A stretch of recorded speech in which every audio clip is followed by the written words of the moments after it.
Keçmişdə ifşası yayılan, cəmiyyət içində başını qaldırmağa utanacaq insanlar bu gün qəhrəman kimi qarşılanır. TikTokda canlı yayımlar açır, məsləhətlər verir və ən dəhşətlisi nədir bilirsən? Biz onlara baxırıq, biz onlara gülürük və yavaş-yavaş biz bunlara öyrəşirik. Bugün sənlə çox narahat olduğum bir mövzudan danışacağam. Bir qızın və ya bir qrupun hərəkətindən yox, bütöv bir cəmiyyətin eskortluğu normallaşdırmasından. Bu video səni narahat eləyəcək, amma baxmalısan, çünki biz uçuruma gedirik. Yaxın keçmişə qaydaq. Sosial şəbəkələrdə qarşımıza çıxan bəzi simalar var idi. Ad çəkməyə ehtiyac yoxdur, amma hamınız tanıyırsınız. Məsələn, bu yaxınlarda TikTokda canlı yayımları ilə gündəmə gələn bu xanım və ya Chelsea kimi nümunələr. Əvvəllər bir insanın özəl görüntüləri, əxlaqa zidd videoları yayılsa, bu bir faciə idi. İntihar səbəbi idi. İndi isə bu bir karyera yüksəlişinə çevrilir. Baxırsan ki, dünən biabırçı görüntüləri ilə gündəmə gələn o insan bugün TikTokda trenddədir. Rahatca oturub həyat dərsi keçir, gənc qızlara necə yaşamaq lazım olduğunu göstərir. İstəmirəm də, yəni mən müəllimi olmalıyam. Petka, mən uşaqsız baxanmaram da. Mən uşaqlara səbrim yoxdur da, duram.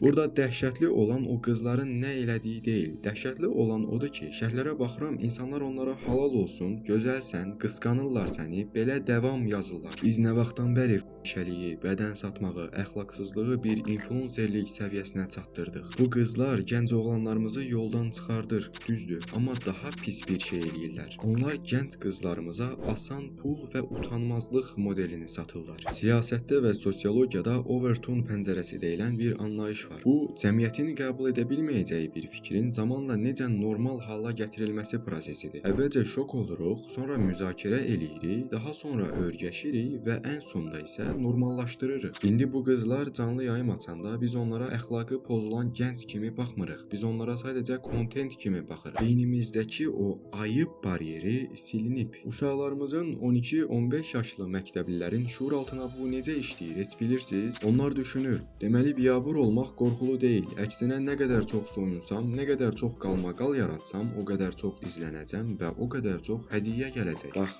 fahişəlik bir səbəb deyil, fahişəlik bir nəticədir. Tərbiyəsizliyin, nəzarətsizliyin və ən əsası dəyərlərin itməsinin nəticəsi. Niyə baxırıq? İnsanın içində vəhşi bir tərəf var, şeytan var. Bizi o şeytandan qoruyan nədir? Qanunlar yox. Dindarlıq o da yox. Bizi qoruyan əsas şey cəmiyyət qınağıdır, utanmaq hissidir, el nə deyər qorxusudur. Bəzən bunu tənqid edirik, amma bu qorxu cəmiyyəti bir arada saxlayan bir yapışqandır. İndi TikTok bu yapışqanı əridir. Sən o qızın canlı yayımına girib baxanda əslində öz içindəki o bastırılmış arzuları, o gizli şeytanı qidalandırırsan. Sən baxdıqca o qız cəsarətlənir. Sən ona hədiyyə atdıqca o soyunur. Sən halal olsun yazdıqca başqa bir gənc qız da mən də belə edim deyir.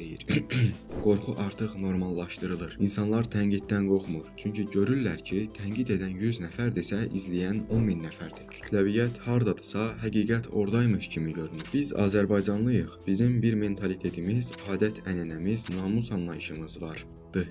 Bəziləri deyir ki, hər kəsin həyatı özünədir. Bu böyük yalandır. Bir insanın evinin içində etdiyi özünədir. Amma bir insan ictimai platformada mənim uşağımın, qardaşımın daxil olduğu yerdə bunu eləyirsə, bu artıq ictimai məsələdir. Əgər bir xalq narazıdırsa, günahkar yenə xalqdır. Bizik günahkar. O qızları trendə salan bizik. O videoları dostumuza buna bax, gör nə edir deyə göndərən bizik. Biz o qızları izləyirik, onları məşhur eləyirik, sonra da durub kimsə bunların qabağını alsın deyirik. Bu nə dərəcədə düzgündür? Tələb olmasa təklif olmaz. Biz o əxlaqsızlığa müştəri olduğumuz müddətcə vitrində həmişə yeni qızlar olacaq. Chelsea gedəcək, başqası gələcək. O qızların təqdim etdiyi həyat tərzi yalandır. O parıltının arxasında böyük bir boşluq, istifadə olunmuş bədənlər və sınmış ruhlar var. Həmyaşıdlarım, sözüm sizədir. Dəyərinizi like sayısında, bahalı hədiyyələrdə axtarmayın. İfşa olmaq məşhurluq deyil. Bu bir ləkədir və o ləkə heç vaxt silinmir. Bu videonu bəyənin ya da bəyənməyin, fərqi yoxdur.